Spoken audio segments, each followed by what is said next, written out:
બાદ ગ્રામ્ય કોર્ટમાં રજૂ કરવામાં આવ્યો। કોર્ટે આરોપીના રિમાન્ડ મંજૂર કર્યા। 7 જાન્યુઆરી બપોરના 3 કલાક સુધીના રિમાન્ડ મંજૂર થયા છે। સીઆઈડી ગ્રામે 6 દિવસ આ રિમાન્ડ માંગ્યા હતા। આરોપી ભૂપેન્દ્ર ઝાલાને પોલીસ સામે કોઈ ફરિયાદ નહીં। બીઝેડ ફાઇનાન્સની વેબસાઇટમાં રોકાણના ચોંકાવનારા આંકડા પણ એક તરફ સામે આવી રહ્યા છે। વેબસાઇટના અનુસાર 11,000થી વધુ રોકાણકારો અને 400 કરોડથી વધુનું રોકાણ કરાયું છે। રોકાણકારોને મહિને 3% વ્યાજની લાલચ આપવામાં આવી હતી।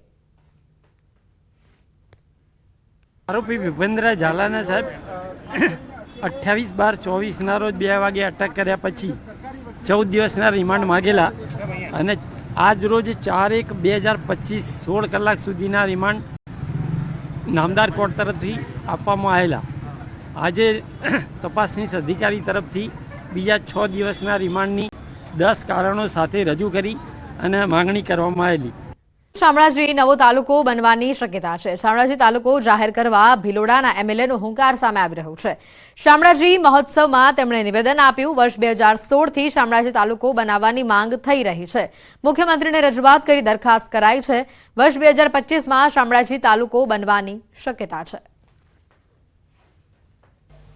માનનીય મુખ્યમંત્રી શ્રી પાસે જઈ અને શામળાજી તાલુકો બને એ માટેની દરખાસ્ત પણ કરી છે અને આ 2016 થી તાલુકાની માગણી છે। હું માનું છું ત્યાં સુધી આ વર્ષની અંદર આ એક તાલુકો બને અને વિકાસના પંથે જાય અને તાલુકો બનવાથી આખા દેશના અહીંયા નાગરિકો આવે અને સુવિધા મળે એ માટેના અમે પ્રયત્નો કરવા જઈ રહ્યા છીએ।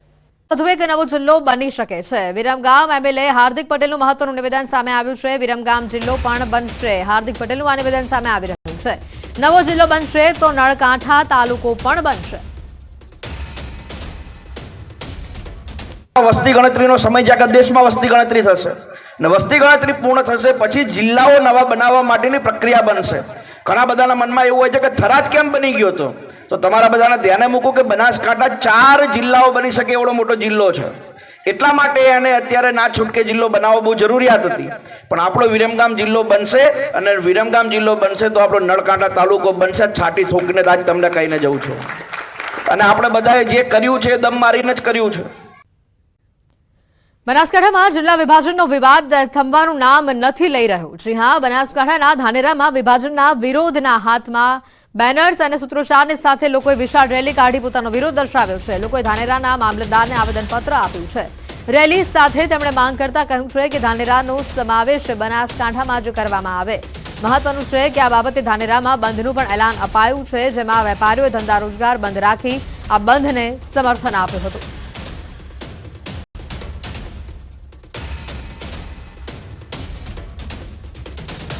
धानेरा मांगे बनासकांठा मांग साथ अत्यारे सीधा जो दृश्यों बताई कि लड़ेंगे जीतेंगे ना मोटी संख्या में धानेराना धारासभ्य मावजीभाई देसाईनी आगेवानी हेठळ कांग्रेस और भाजपना जे लोको सहित गामना वेपारीओ जोड़ाया छे अने मोटी संख्या में हाथ में बेनर लईने निकळ्या छे। अमारे थराद में नहीं जवुं, अमारे बनासकांठा में जवुं छे तेवी मांग अत्यारे थई रही छे। थराद तालुकानुं शैक्षणिक जोड़ाण बनासकांठा में छे तेवी मांग साथे आ मोटी संख्या में गामना लोको जोड़ाया छे अने अत्यारे नायब कलेक्टर कचेरी पहोंचीने आवेदनपत्र आपवाना छे। आजे वहेली सवारथी ज धानेरा सज्जड बंध जोवा मळी रह्युं छे अने धानेरा बंधने जे कार्यक्रम आपवामां आव्यो हतो तेने लईने लोको समर्थનમાં આવ્યા છે। કિશોર તુવર, ન્યૂઝ 18 ગુજરાતી, બનાસકાંઠા। હા, આવેદનપત્ર અત્યારે મને ધાનેરાની પ્રજા તરફથી મળ્યું છે। એમએલએ સાહેબ પણ અહીંયા આવેલા છે। મેં આવેદન સ્વીકાર્યું છે। આજે જ અમે કલેક્ટર સાહેબ મારફત સરકારમાં મોકલાવી આપીશું। ધાનેરાના પ્રજાજનોએ જે આવેદનપત્ર આપ્યું છે મેં સ્વીકાર્યું છે। બનાસકાંઠા જિલ્લાનું વિભાજન કરતા વિરોધનો વંટોળ વધુ વકરી રહ્યો છે। વેપારીઓ વેપાર ધંધા બંધ રાખી રેલી કાઢી રોષ ઠાલવી રહ્યા છે, તો કેટલાક લોકો કહી રહ્યા છે કે 2 જિલ્લાના વિભાજન ભલે કર્યા પણ અમને તો બનાસકાંઠા જિલ્લામાં જ રાખો। ત્યારે શિહોરી અને થરાદ બાદ ધાનેરા બંધ રાખી લોકો ભારે રોષ ઠાલવી રહ્યા છે। ધાનેરા હિતરક્ષક સમિતિ દ્વારા ધાનેરા બંધનું એલાન આપવામાં આવ્યું છે। ધાનેરાના લોકોની માંગ છે કે ધાનેરાને બનાસકાંઠા જિલ્લામાં જ રાખવામાં આવે। અગાઉ કાંકરેજના શિહોરીમાં પણ લોકોએ બંધ પાડી રોષ ઠાલવ્યો હતો। બજારો સજ્જડ બંધ રાખી કાંકરેજ તાલુકાને બનાસકાંઠામાં જ રાખવાની માંગ કરાઈ છે તો બીજી બાજુ થરાના લોકો પણ બંધ પાડી બનાસકાંઠા જિલ્લામાં જ રહેવા માંગ કરી રહ્યા છે. તેમાં ધારાસભ્યએ પણ સહમતિ દર્શાવી હતી. એટલું જ નહીં, લોકો તો ત્યાં સુધી કહી રહ્યા છે કે જો અમારી માંગ નહીં સ્વીકારવામાં આવે તો અમે આનાથી પણ ઉગ્ર આંદોલન કરીશું. સામે આવેલા લકી ડ્રો કૌભાંડમાં વધુ એક ફરિયાદ દાખલ થઈ છે. થરાદ પોલીસે ડ્રો આયોજકો સામે વધુ એક ફરિયાદ નોંધાવી છે. થરાદના દીદરડા ગામમાં પણ અગાઉ આવું આયોજન થઈ ચૂક્યું છે. ગૌવંશના નામે લકી ડ્રોનું આયોજન કરવામાં આવ્યું હતું. નકળંગ ગૌ સેવા ટ્રસ્ટના નામે યોજાયેલી લકી ડ્રો આયોજક સુરેશ ચૌધરી નામના શખ્સ સામે કાર્યવાહી કરાઈ છે. થરાદ પોલીસ પોતે ફરિયાદી બની છેતરપિંડી અને સ્કીમ હેઠળ આયોજકો વિરુદ્ધ ગુનો નોંધાયો છે. અગાઉ પણ થરાદ પોલીસે 2 ફરિયાદો દાખલ કરી સમગ્ર મામલે તપાસ ચલાવી હતી.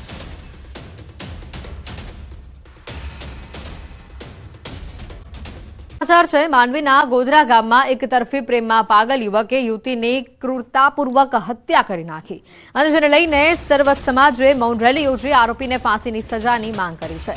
મૃતક યુવતીને ન્યાય અપાવવા તેમજ ગરવા સમાજની દીકરીને બેરહેમીથી રહેસી હત્યા કરનાર આરોપીને જલ્દીથી જલ્દી ફાંસી આપી દીકરીને ન્યાય આપવા માંગ કરવામાં આવી રહી છે. આ રેલીમાં સાધુ સંતો પણ જોડાયા હતા. આ આરોપીને કડક સજા એવી નહીં કે આજીવન કેદ રહે, પણ એને ફાંસી જ આપવામાં આવે, જેથી કોઈ પણ વ્યક્તિ જે નરાધમ વિકૃત માનસિકતાથી આવું કામ કરતો હોય, આગળ વધતો હોય, તો એનાથી કચ્છની, ગુજરાતની, ભારતની દીકરીને પણ બચાવી શકાય. આ કેસની અંદર એક તો શરૂઆતથી થોડો કેસની જે તપાસ કંઈક આડીઅવળી જતી એવું લાગે છે અમને. એટલે આની સીટ મનની રચના, જેમાં ઉચ્ચ અનુભવી પોલીસ અધિકારીઓની 5 જણા સીટની ટીમ બને, એના દ્વારા તપાસ કરવામાં આવે. બીજું, આ કેસ તાત્કાલિક ફાસ્ટ્રેક કોર્ટમાં ચલાવવામાં આવે. મારા પરિવારની, મારા ભાઈની દીકરી ની નિર્મમ ક્રૂર તરીકે હત્યા કરવામાં આવેલી છે. આ નરાધમને કડકમાં કડક સજા થાય, ફાંસીના ફંદા સુધી આ વ્યક્તિને લટકાવવામાં આવે, એવી માગણી સાથે આજે અમે મૌન રેલીનું આયોજન કરેલું. અપહરણના કેસમાં ખુલાસા સામે આવી રહ્યા છે. 10 વર્ષીય બાળકી સાથે દુષ્કર્મ થયાનો ખુલાસો છે. બાળકી અને કિશોરનું મેડિકલ ટેસ્ટ પણ કરાવાયું છે. કાયદાના સંઘર્ષમાં આવેલા 16 વર્ષના કિશોરને ઓબ્ઝર્વેશન સેન્ટરમાં મોકલાયો છે. જે ભોગ બનનાર બાળકી હતી, આ ઉપરાંત એની જે મોટી બહેન છે એ પોતે પણ સગીર વયની છે અને બંને બહેનો જે છે એ એની માતાનો જે સ્માર્ટફોન હતો એનો એ ઉપયોગ કરતી અને બંને બહેનોના થઈને લગભગ 7 જેટલા એમના ઇન્સ્ટાગ્રામના એકાઉન્ટ હતા, જેમાંથી 5 જેટલા બંધ હતા અને 2 એક્ટિવ હતા. જેમાં આ જે 10.5 વર્ષની નાની દીકરી હતી એ ઇન્સ્ટાગ્રામના માધ્યમથી એક જે એને અપહરણ કરનાર જે છે કાયદાના સંઘર્ષમાં આવેલો બાળક, એ પોતે પણ 16.5 વર્ષનો જ છે, એ બંને ઇન્સ્ટાગ્રામના માધ્યમથી સંપર્કમાં આવેલા અને 31 તારીખે બપોરના સમયે તેનું અપહરણ કરી અને એને લઈ ગયેલો. જે કિશોર છે એને બાળકી સાથે દુષ્કર્મ કરેલ છે અને જે બાળકી છે એનું મેડિકલ કરાવવામાં આવેલું છે. આ જે કાયદાના સંઘર્ષમાં આવેલ કિશોર છે એનું પણ મેડિકલ કરાવવામાં આવેલું છે અને એને ઓબ્ઝર્વેશન હોમ મહેસાણા ખાતે મોકલી આપવામાં આવ્યું છે.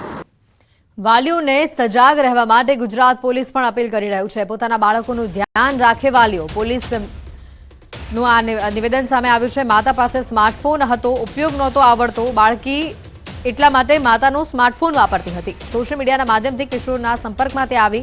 માતા ખેતી કામ કરતી હતી ત્યારે બાળકી માતાનો સ્માર્ટફોનનો ઉપયોગ કરતી હતી. ખાસ કરીને પેરેન્ટ્સ છે, જે માતા પિતા, એમને પોતાના બાળકો સોશિયલ મીડિયાની અંદર તેઓ શું કરે છે અને મોબાઈલનો એ કઈ રીતે ઉપયોગ કરે છે એ બાબતે ખાસ ધ્યાન આપવાની જરૂર છે. આ કિસ્સામાં એવું હતું કે એના જે માતા છે એમને કોઈ સોશિયલ મીડિયા વાપરતા કે એવું કંઈ આવડતું નથી, પણ એમની પાસે સ્માર્ટફોન હતો, તો એ ફોન ઘરે રાખતા હતા અને જ્યારે એ ખેતરમાં કામ કરતા હોય ત્યારે આ બંને જે બહેનો છે એ એમના જ મોબાઈલથી ઇન્સ્ટાગ્રામનો જે છે સોશિયલ મીડિયામાં એ યુઝ કરતા હતા. દ્વારકા નજીક હાઈવે માર્ગ ઉપર બસનો ગોઝારો અકસ્માત સામે આવી રહ્યો છે. કુરાંગા પોરબંદર ચોકડી પાસે ખાનગી બસ પલટી મારી ગઈ. બસ પલટતા બસમાં સવાર 15 થી 20 મુસાફરોને ઈજાઓ પહોંચી છે. તમામને 108 મારફતે હોસ્પિટલ પહોંચાડવામાં આવ્યા છે.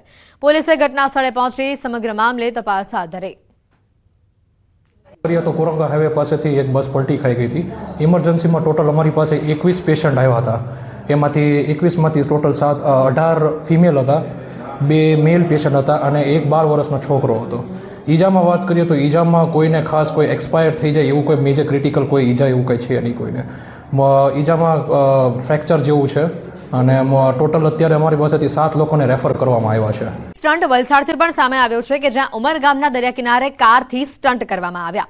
દરિયા કિનારે જોખમી સ્ટન્ટના 2 વિડીયો વાયરલ થયા છે. બ્લેક કલરની ગાડી સાથે શખ્સ દ્વારા સ્ટન્ટ કરવામાં આવ્યા. શખ્સોએ પોતાના જીવને જોખમમાં મૂક્યા. બંને વિડીયો ઉમરગામના હોવાનું અનુમાન હાલ લગાવાઈ રહ્યું છે. વાયરલ વિડીયોની પુષ્ટિ ન્યૂઝ 18 નથી કરતું. જે રીતે આ સ્ટન્ટનો વધુ એક દ્રશ્યો આવી રહ્યા છે વલસાડથી. શખ્સોએ પોતાના જીવને જોખમમાં મૂક્યા અને જે પ્રકારે તેઓ ગાડી હંકારી રહ્યા છે તેના આ દ્રશ્યો પણ સામે આવ્યા છે. વધુ માહિતી મેળવીશું. ભરત જોડાઈ ચૂક્યા છે ફોન લાઈન પર. ભરત, જે રીતે આ ફિલ્મી સ્ટાઇલમાં સ્ટન્ટ કરતા આ નબીરાઓ છે જે સતત બેફામ બની રહ્યા છે, ત્યારે વધુ એક આ કાર ચાલકનો વિડીયો સામે આવ્યો છે. હાલ કારની નંબર પ્લેટના આધારે કોણ છે આ વ્યક્તિ તેની તપાસ કરાઈ શકે કે? જી બિલકુલ, અત્યારે જે તે વિડીયોમાં જોવાઈ રહ્યું છે કે ન માત્ર સામાન્ય યુવક પરંતુ ભાજપના ઝંડા સાથે આ યુવકે છે દરિયા કિનારે આ રીતના જોખમી સ્ટન્ટ કર્યા હતા અને અત્યારે સોશિયલ મીડિયામાં પણ તેને આ છે વિડીયો અપલોડ કરેલો છે.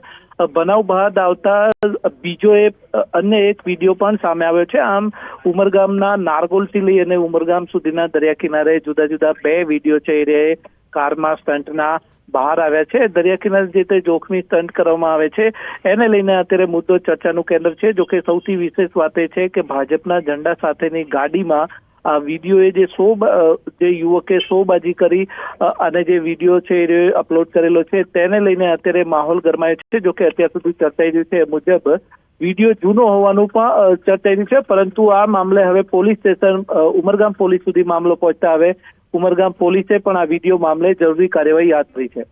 બિલકુલ, આભાર ભરત માહિતી બદલ.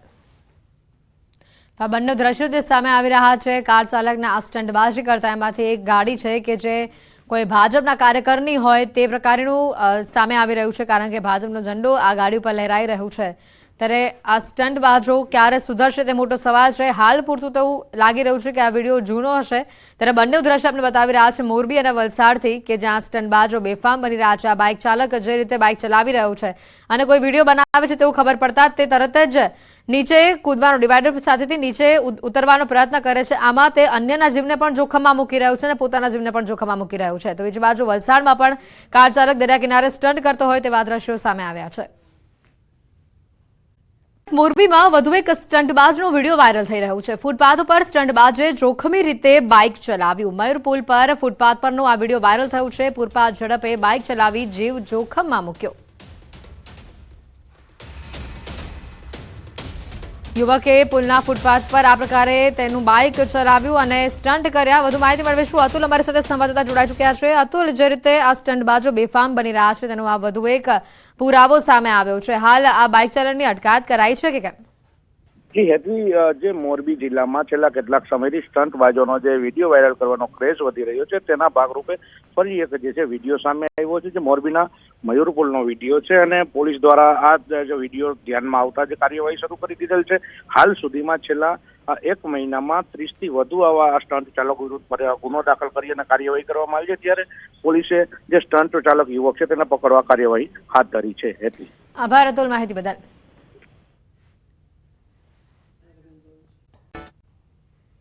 ઉત્તરાયણના તહેવારને હવે ગણતરીના દિવસો જ બાકી છે અને ત્યારે પતંગ રસિકોમાં અનેરો ઉત્સાહ છે. ઉત્તરાયણના દિવસે પવનની ગતિ કેવી રહેશે તે જાણવા ન્યૂઝ 18 ગુજરાતી હવામાન નિષ્ણાત અંબાલાલ પટેલ સાથે વાતચીત કરી.